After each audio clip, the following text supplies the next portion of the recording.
The call came at midnight. Her voice shook, frantic, desperate. We could get arrested. I almost laughed. Not because it was funny, but because the words tasted like justice. After all the years of silence, of swallowing betrayal, of watching my family treat me like a guest in my own life, finally, they were the ones cornered. And all it took was patience. That house wasn't just wood and glass, it was mine. The only thing I ever fought for, the only piece of ground I hadn't surrendered to their greed.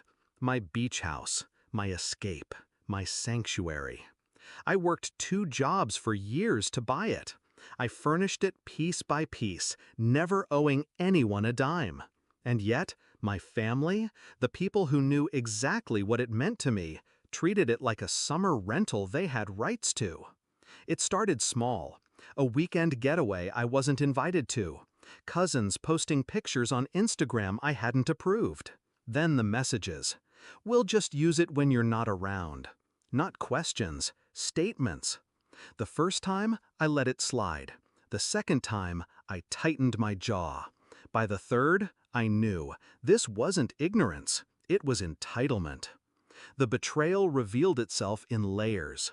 I found a listing, not a casual family stay, an actual online rental posting, photos of my furniture, my kitchen, my bed, booked under my mother's account. She had turned my house into her side business, and they never expected me to notice. I didn't confront them, not yet. Rage is easy. Revenge requires patience. So I waited. I tracked the bookings. I watched as names and dates filled the calendar. Weekends, holidays, vacations. Then I saw it. The jackpot. A wedding. 100 guests. Paid in full. Deposits cleared. Every detail set. I knew exactly when to strike. 2 months before the wedding, I walked into the county office. Calm. Professional. I filed a new lease agreement under my name. Locked in, legally, ironclad. 1 month before, I changed the locks. Every door, every window. Security cameras installed, alarms synced to my phone. 2 weeks before, I spoke to the event planner. A casual call. I let slip that the venue might not be available. I didn't cancel. I didn't interfere. I just planted the seed of doubt. And then, 1 week before the ceremony, when the panic had finally reached my mother's throat, she called. "Please," she begged. "They've paid thousands. We'll be sued. We could be arrested." Her fear was sharp, almost sweet. I reminded her of something she once told me when I was a teenager, standing in the kitchen after she sold my guitar, the one thing I'd saved for on my own. "You don't own things in this family," she'd said. "We share. Everything belongs to everyone." Now, I finally had my answer. "No," I told her. "It belongs to me. It always did." The fallout was brutal.